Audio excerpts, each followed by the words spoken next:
요한복음 3장 16절 말씀입니다. 너무나 잘 아시는 말씀이죠. 이거 한번 같이 한번 읽어볼까요? 네, 한번 같이 한번 읽어보도록 하겠습니다. 시작. 하나님이 세상을 이처럼 사랑하사 독생자를 주셨으니 이는 그를 믿는 자마다 멸망하지 않고 영생을 얻게 하려 하심이라. 아멘. 하나님의 말씀입니다. 혹시 제가 이 본문 가지고 말씀을 소명교회에서 전한 적이 있었나요? 네. 들으셨어도 잊어먹으셨을 수도 있고 제가 아는 어떤 한 목사님은 11월 추수감사절 때마다 오히려 교인들한테 추수감사절 성경 본문을 똑같은 걸 추수감사절 할 수 있는 성경 본문이 그렇게 다양하진 않잖아요. 똑같은 본문, 똑같은 설교 원고 가지고 매주 1년에 한 번씩 설교하시는 그런 목사님이 계셔서 들었는데 잊어먹으시나 봐요, 성도님들이. 그래서 제가 이 말씀을 왜 드리냐면 설교자들이 이제 오래 설교를 하다 보면 이제 또 성도님들은 또 잊으시고 그래서 네, 하여튼 했던 설교를 또 해도 또 주시는 은혜가 또 있고 그런 말씀을 좀 드리려고 우스갯소리를 해봤습니다.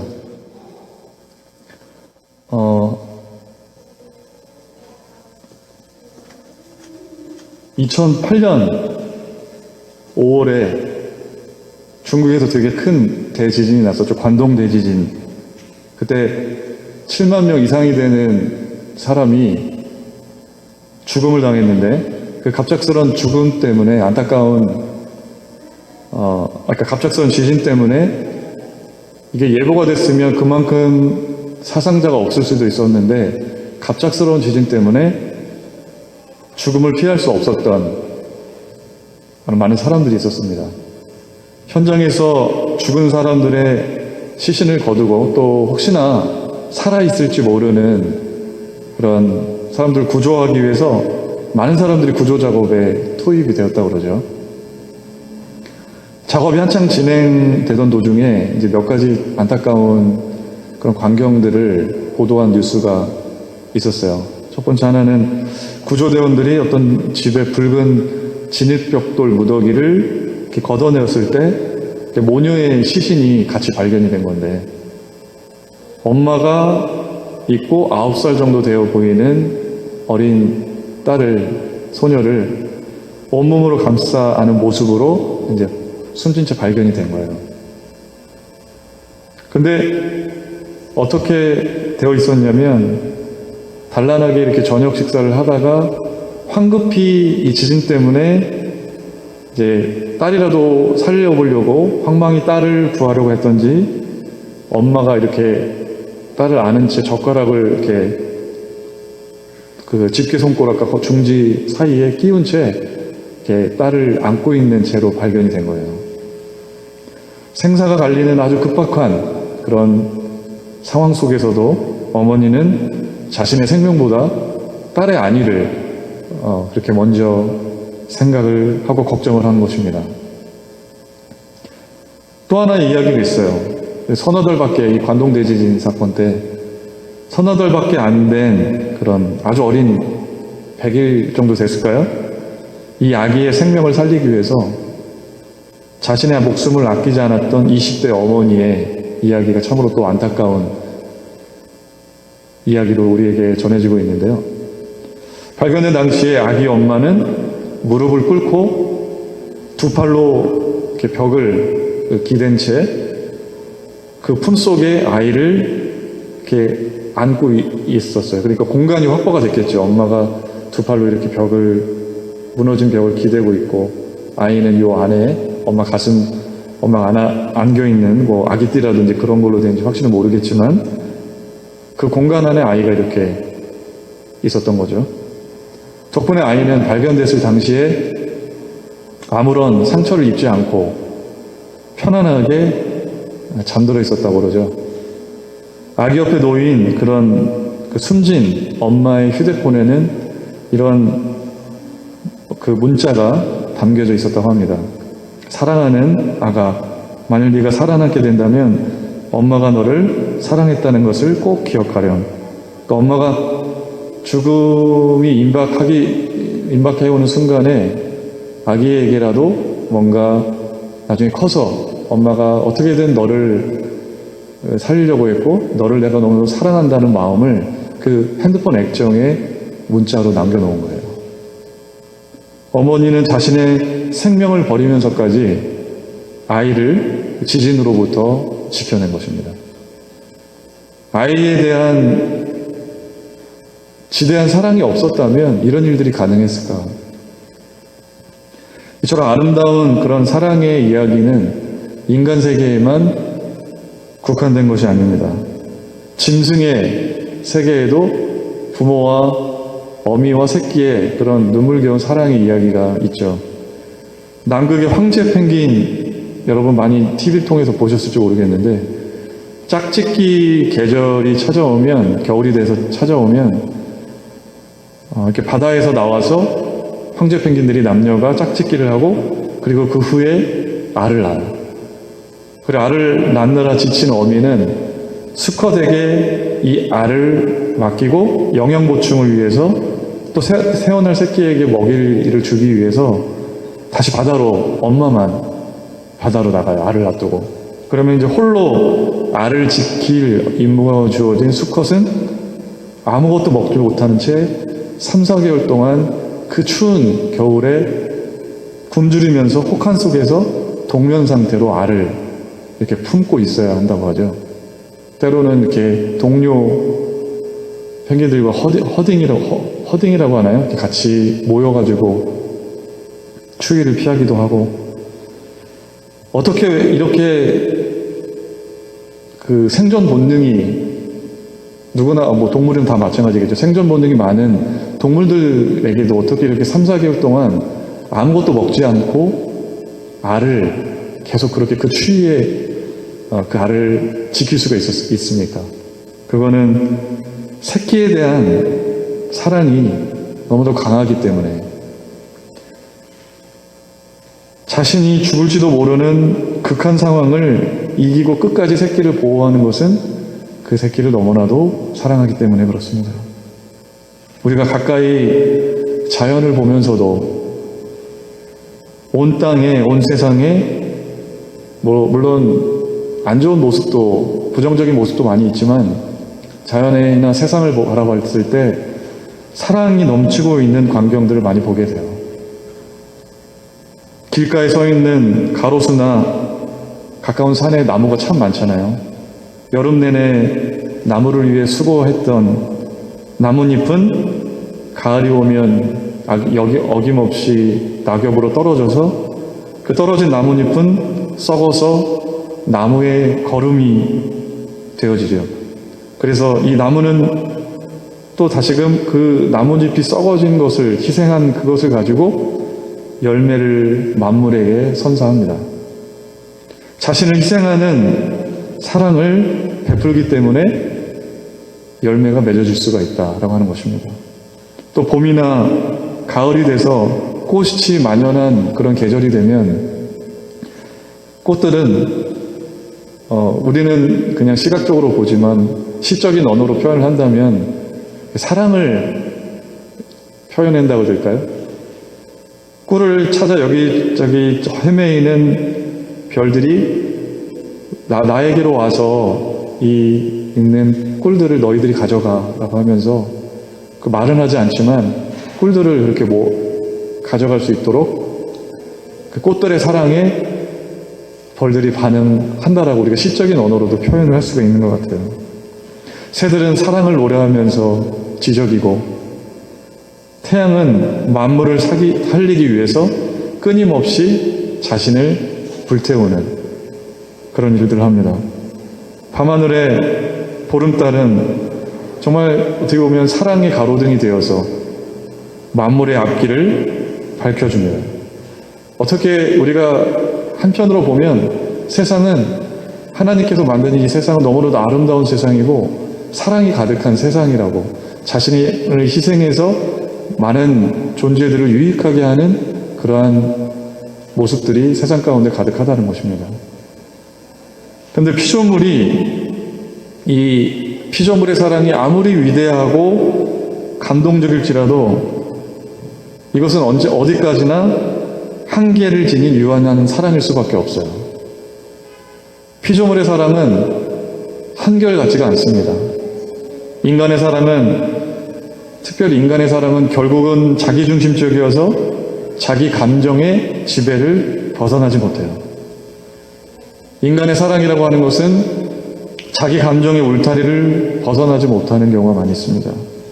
사랑의 이름으로 고통과 상처를 주면서도 그것이 잘못되었다는 것을 자각하지 못하는 것이 바로 인간의 사랑이에요.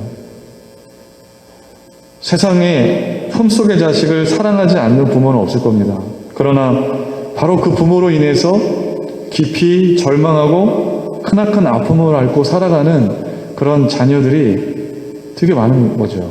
편부모 자녀들, 가정에서 폭력을 당하는 아이들, 이런 불우한 환경에 부모들이 자식을 사랑하겠죠. 그러나 이 사랑은 분명히 한계를 가진 사랑이어서 여러 가지 것들을 휘둘리는 사랑이고 때로는 상처를 줄 수밖에 없는 그런 한계를 가진 사랑이라고 하는 것입니다. 자신의 모든 것을 내어주면서까지 한결같이 사랑해주는 것이 정말 참 사랑의 모습인데, 그런 사랑을 하는 사람이 오히려 이 세상에서 현명하지 못한 사람으로 여겨지는 것이 요즘 시대 아닙니까? 일회용 사랑. 피조물의 사랑은 또 진실하지 않을 때가 많습니다.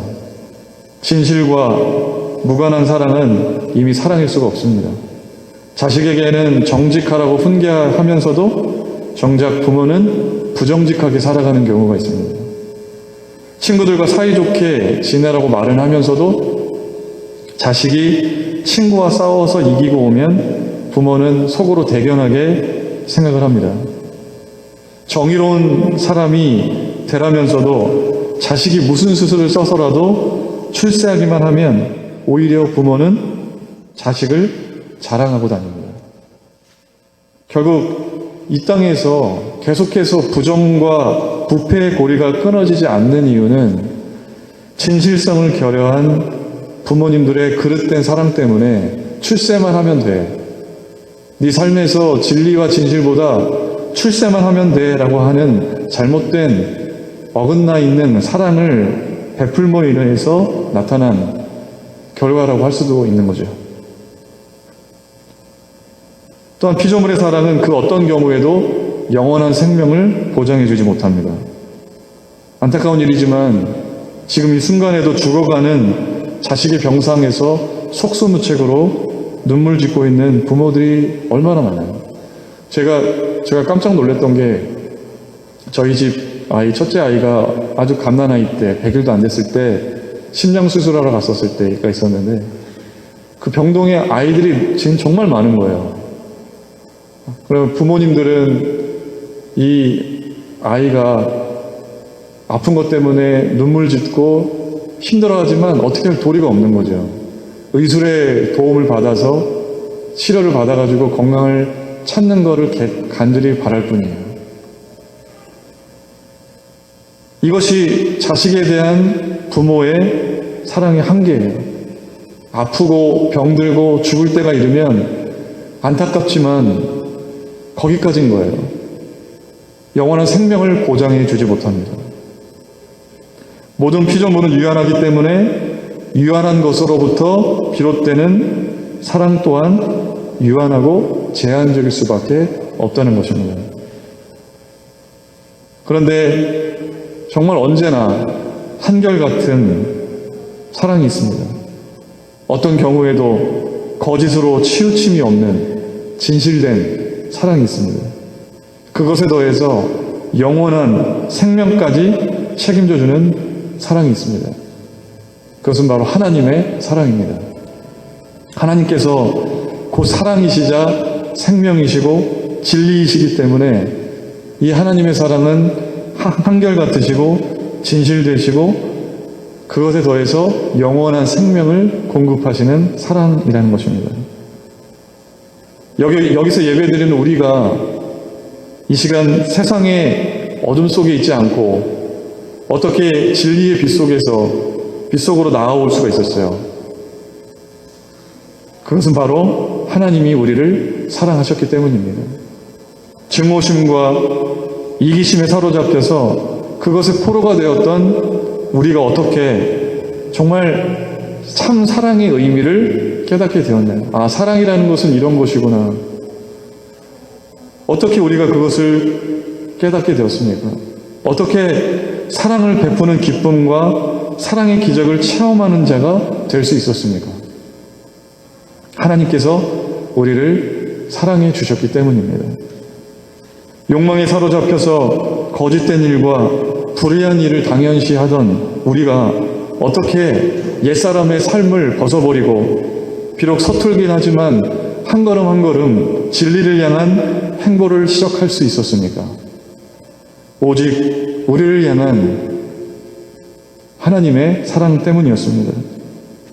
세상적이고 육적인 것만을 추구하던 우리가 어떻게 성령님으로 난 것이 영원한 것임을 우리가 알게 되었습니까?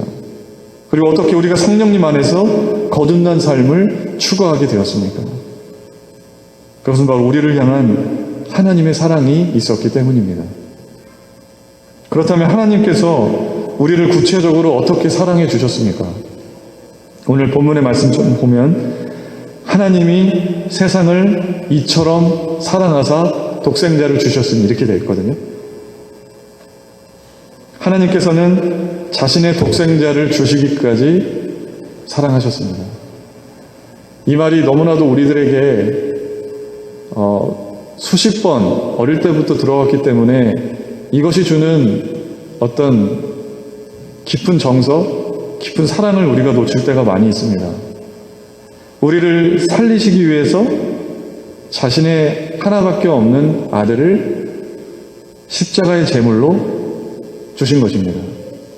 어린 자식이 지진의 와중에서 죽어갈 때 자신의 몸이 깔릴지언정 자식을 살리고자 하는 것이 어머니의 사랑이에요.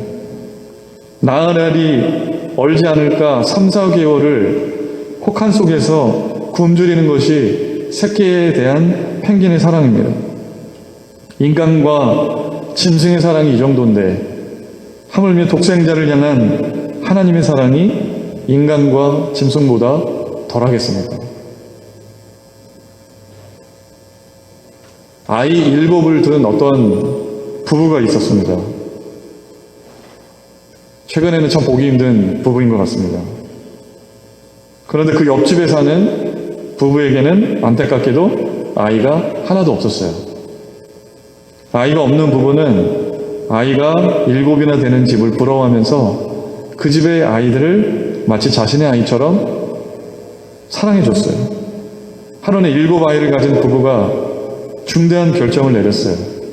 자신들은 아이가 7이나 되니까 아이가 없는 부부에게 한 명을 입양시키자는 거예요. 처음에는 부인이 반대했습니다. 그러나 남편이 어렵게 부인을 설득해서 그렇게 한 명을 입양시키기로 합의하고 누구를 그 가정에 보낼지 밤을 새워가면서 조목조목 따지기 시작했어요. 첫째 아들부터 생각해 봤어요. 첫째는 장남이니까 안 된다고 남편이 잘라 말했어요. 둘째는 딸인데 공부를 잘하는 우리 집의 소망이니까 안 된다고 아내가 말했습니다. 역시 셋째도 딸인데 셋째 딸은 너무 예뻐서 그 집에 입양 보낼 수 없다는 것이에요. 넷째는 몸이 너무 약해서 그 집에서 입양해 가면 그 집에 짐이 될 거라고 안 된다고 남편이 말했어요. 다섯째는 아직 어려서 사랑을 더 받아야 하기 때문에 그 집에 안 될 것 같다. 여섯 번째 아이는 할아버지 할머니가 특별히 사랑하기 때문에 효도 차원에서 안 된다고 했어요. 마지막 막내는 막내라서 줄 수 없다라고 생각을 했어요. 밤을 새서 누구를 보낼까 7명 중에 셈을 해봤지만 한 아이도 옆집 부부에게 줄 수 없게 됐다는 것을 확인할 뿐이었습니다. 결국 입양해 주려고 하는 계획은 없던 일로 하기로 했습니다. 근데 우리 하나님께서는 하나밖에 없는 유일한 아들, 독생자 예수 그리스도를 우리에게 주신 것입니다. 예수님께서 십자가의 죽음을 피하게 해달라고 겟세마네 동산에서 피땀 흘리며 울부짖을 때 왜 하나님께서 그 하나뿐인 아들의 간구를 들어주고 싶지 않으셨겠습니까?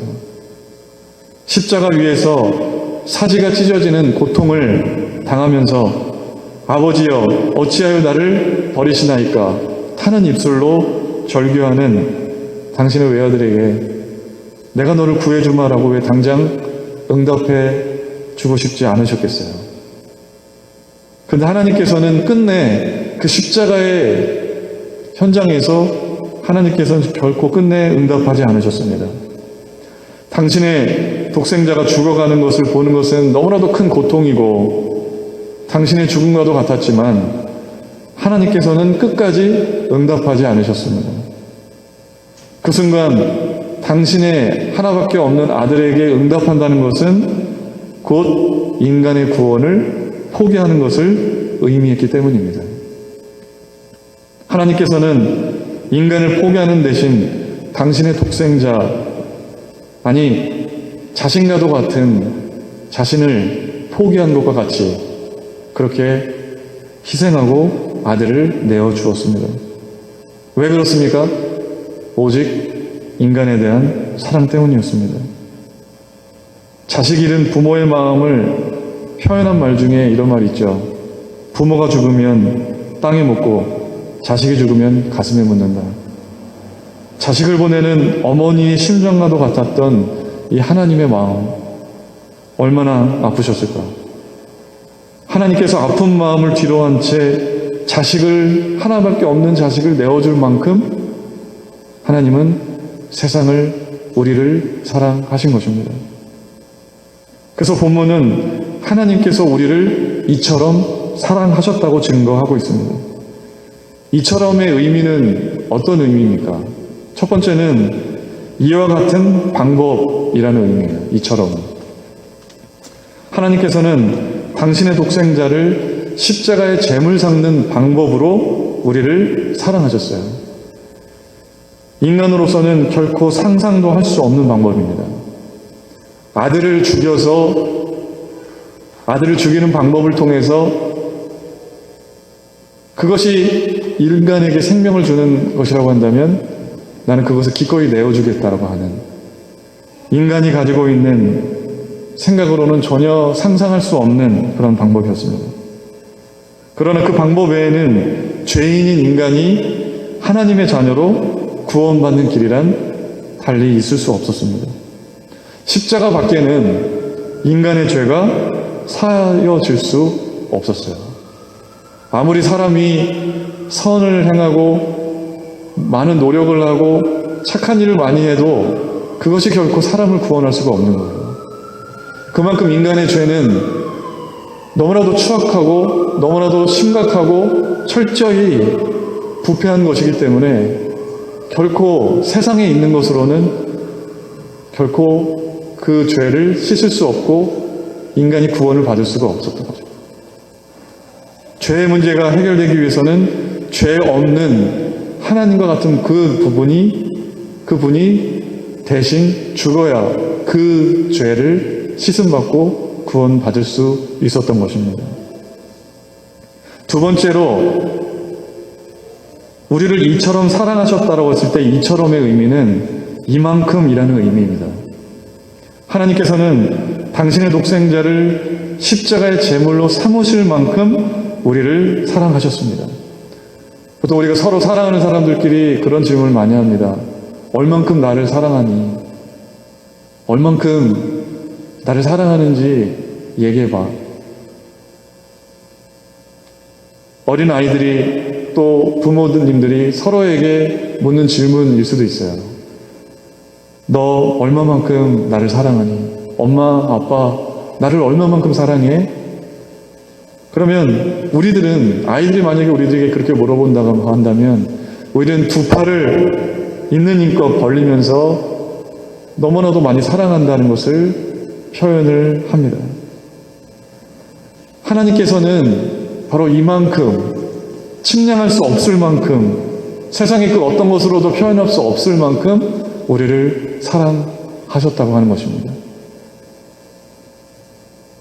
그래서 11세기에 마이어라고 하는 한 유대인이 독일에서 하나님의 위대한 사랑을 깨닫게 되었어요. 그리고 하디무트라고 불리는 아주 유명한 시를 작성한 그런 사람이 되었습니다. 이 시는 우리가 즐거이 부르는 찬송가 304장, 그 크신 하나님의 사랑의 원작이 되는 그런 시입니다. 그는 하나님의 사랑을 이렇게 노래하고 있어요. 하늘이 양피지로 펼쳐져 있고 세상은 모든 갈대와 나뭇가지, 칼과 펜으로 우리가 여길 수 있고, 그리고 대양을 모두 잉크로 채워져 있어서 모든 사람들이 능숙한 서기관이 되어서 하나님의 사랑을 다 기록한다 할지라도 하나님의 크신 사랑과 영광을 다 기록할 수 없으리라. 세상에 있는 하늘을 두루마리로 표현하고 대양을 잉크로 표현하고 그것을 세상에 있는 그 모든 자원을 통해서 그 하나님의 사랑을 우리가 기록해 본다고 하더라도 그 큰 깊으신 하나님의 사랑을 우리가 결코 다 표현할 수 없다라고 하는, 하나님의 사랑을 너무나도 깊이 체험한 사람의 그런 사람이 아니고서는 표현할 수 없는 그런 아름다운 시의 표현입니다. 하나님께서 우리를 너무나도 사랑하셨기 때문에 자신의 독생자인 예수 그리스도를 우리에게 주셨고, 예수 그리스도 또한 우리를 극진히 사랑하셨기 때문에 우리를 위해 십자가의 죽음을 기꺼이 수용하셨습니다. 그래서 우리는 하나님의 사랑을 어디서 가장 크게 발견할 수 있습니까? 찢어지는, 못 박힌, 피 흘리는, 너무나도 참혹한 죽음의 아우성이 계속해서 울려 퍼지는 그 십자가의 참혹한 현장, 그곳에서 우리는 하나님의 가장 큰 사랑을 바라볼 수 있고 만날 수가 있습니다. 우리는 십자가에 못 박히신 예수 그리스도를 통해서, 그분의 삶을 통해서, 그분이 하신 일을 통해서, 자신의 하나밖에 없는 아들을 주신 그것을 통해서 우리는 이 세상에서 정말 표현할 수 없는 위대한 사랑의 극점을 만나게 됩니다. 그래서 우리가 이제 우리에게 남은 일이 있다면 하나님께서 우리에게 주신 그 무한한 그 사랑 속으로 들어가서 우리가 그 사랑을 누리고 먹고 마시는 것, 그것이 우리들에게 필요한 일이라고 하는 것입니다. 우리가 전에는 어둠 속에서 살았다면, 우리가 슬픔 속에서, 우울함 속에서, 좌절 속에서, 무료함 속에서 쳇바퀴 돌아가듯 계속 흘러가는 일상 속에서 무엇 하나 보람 없는 것처럼 느껴지는 그러한 삶의 자리 속에서 다시금 거기서 나와서 우리가 예수 그리스도에게 나아가는 것입니다. 당당히 자신이 아팠던 상처를 어둠 속에 묻어놓지 말고 자신이 가지고 있는 여러 가지 삶의 어려운 상황들을 묻어놓지 말고 하나님 앞에, 우리를 사랑하시는 하나님 앞에 내어놓는 것입니다. 숨겨놓았던 자신의 죄의 문제, 그것을 주님 앞에 고백하는 것입니다. 쉽지 않은 일입니다. 그러나 하나님은 두 팔을 벌리셔서 탕자를 기다리듯 사랑의 눈빛으로 비치신 예수 그리스도 하나님에게로 그것을 가져오기를 간절히 원하고 계신다는 것입니다.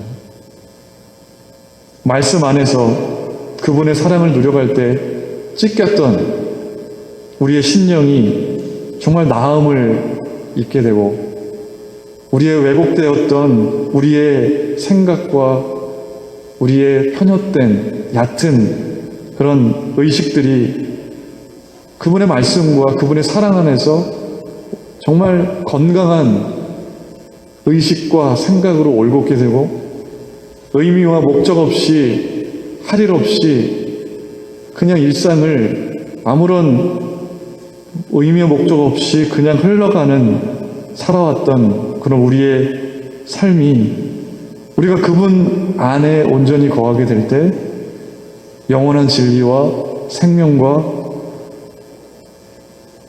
은혜가 가득한 삶이 될 수가 있다는 것입니다. 왜냐? 하나님의 사랑은 전능하신 우리를 지으신 우리를 너무나도 사랑하시는 아버지 되시는 창조주의 사랑이기 때문입니다. 하나님의 사랑은 결코 우리가 우리 자식들, 우리 자녀에게도 그러잖아요. 우리가 자녀들에게 역정을 낼 때가 많이 있잖아요. 자녀들을 사랑한다면서도 내가 여유가 없으면, 내가 뭔가 불편하면 아이들에게 짜증을 내기도 하고, 그게 우리의 사랑의 한계지만 하나님의 사랑은 결코 그렇지 않다는 거예요. 우리들을 계속해서 용납하시고 참아주시고 인내해주시고 끝까지 기다려주시고 하나님이 정말로 원하시는 그 길로 걸어갈 수 있도록, 그러한 삶이 될 수 있도록 우리를 인도하시고 참아주시고 바라봐주시고, 그게 바로 하나님의 영원한 사랑이라고 하는 것입니다. 1989년에 아르메니아에서 대지진이 일어났던 적이 있습니다. 지진 직후에 한 아버지가 아들이 다니는 학교를 향해서 뛰어갔어요. 도착해보니까 기가 막히게 학교 건물은 빈대떡처럼 납작하게 무너져 있었습니다. 넋을 잃고 서 있는 아버지의 귀에 자신의 아들에게 했던 약속이 자신의 귓가에 들려왔어요. 아들아, 무슨 일이 있든지 네가 이 아버지를 필요로 할 때는 내가 반드시 그 자리에 갈 거야. 너의 곁에는 언제든지 내가 있어줄게. 아버지는 그 자신의 아들이 다니던 학교가 납작하게 지진으로 인해서 얘가 살을 수 있을까 하는 생각을 전혀 할 수 없을 만큼 좌절한 가운데 눈물이 주르륵 쉴 새 없이 흐르는 자신의 모습을 보았어요. 왜 눈물을 하염없이 흘릴 수밖에 없었냐? 눈앞의 현실은 너무나도 참혹하기 때문에. 근데 아버지는 자신의 약속을 어기고 돌아설 수가 없었어요. 아들아, 네가 이 아버지를 필요로 할 때는 반드시 내가 그 자리에 갈 거야. 너희 곁에는 언제든지 내가 있어줄게.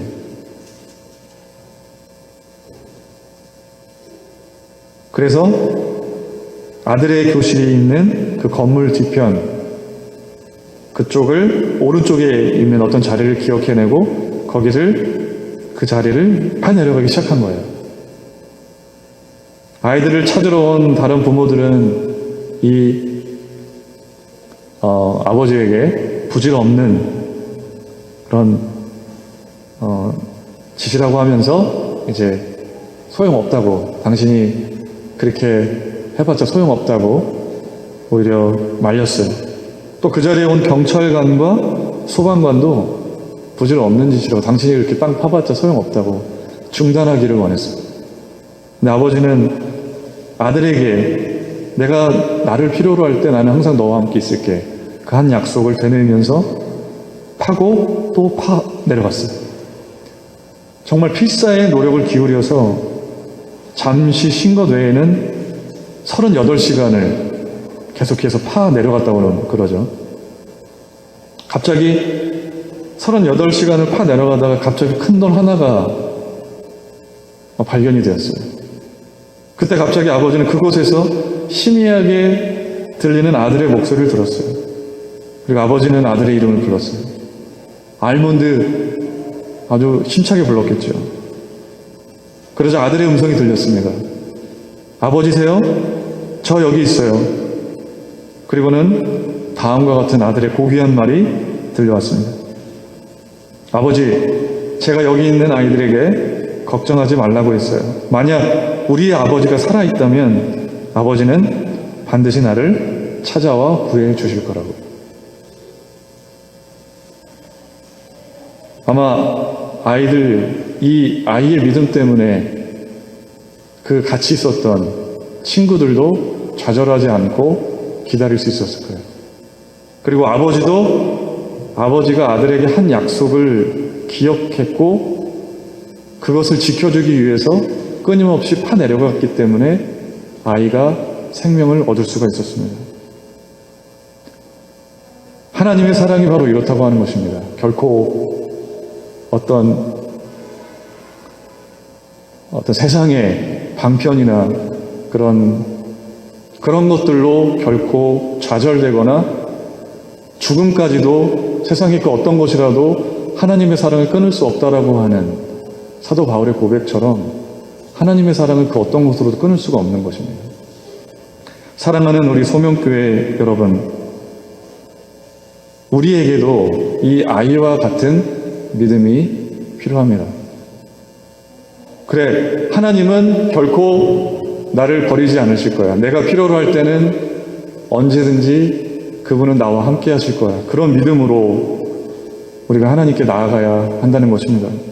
지극히 우리를 사랑하시는 하나님께 우리가 해야 할 일이 있다면 하나님께서 해놓으신 자기 아들을 주시기까지 해놓으신 그 구원의 놀라운 역사 안에 우리가 그 하나님의 사랑을 우리들이 해야 할 일이 있다면 그 하나님의 사랑을 신뢰하는 거예요. 하나님이 해놓으신 것에 우리가 그것을 신뢰하고 거기 안에 있기만 하면 되는 것입니다. 우리의 정황이 어떠하든지 세상이 어떻게 보든지 간에 우리를 있는 모습 그대로 이해하시고 우리보다도 더 잘 우리를 아시는 하나님의 그 사랑에 우리 자신을 주님께 드리는 그런 노력이 있어야 한다는 것입니다. 사랑하는 우리 소명교회 성도 여러분, 우리가 끊임없이 요한복음 3장 16절 또 하나님의 사랑, 그 크신 사랑을 찬송가로 여러 가지 루트를 통해서 많이 듣다 보니까 또 우리가 시간이 흐르면서 신앙이 점점 굳어지고 형식화되면서 이러한 하나님의 사랑의 깊이와 너무나도 큰 정서를 우리가 잃어버릴 때가 있습니다. 오늘 주신 말씀 기억하시면서 하나님의 사랑을 다시금 깊이 있게 체험하시고 그 사랑에 온전히 거하시게 되는 저와 여러분 모두가 되시기를 주님의 이름으로 간절히 축원합니다. 함께 기도하시겠습니다. 정말 영원한 생명을 허락하시고 진실을 대신 한결같으신 그 사랑을 우리들에게 베풀어 주심에 감사드립니다. 우리들이 이 세상 가운데서 발견하는 사랑은 언젠가는 변하고 한결같지 않고 영원한 생명을 보장해 주지 않지만 예수 그리스도를 주시기까지 우리들에게 베풀어 주신 그 사랑은 결코 변함이 없는 어떤 것으로도 끊을 수 없는 사랑임을 다시금 오늘 우리들에게 깨닫게 하시니 감사드립니다. 우리의 신앙이 해가 갈수록 시간이 갈수록 이 하나님의 사랑의 깊이를 더욱더 깊이 알아가는 그런 믿음이 되기를 간절히 원합니다. 하나님 우리들에게 다시금 찾아와 주시고 또 우리들도 주님께 더욱 가까이 나아가기 위하여 한 걸음 한 걸음 은혜의 보좌 앞으로 더욱더 나아가는 우리의 믿음이 되게 하여 주시옵소서. 예수님의 이름으로 기도드립니다. 아멘.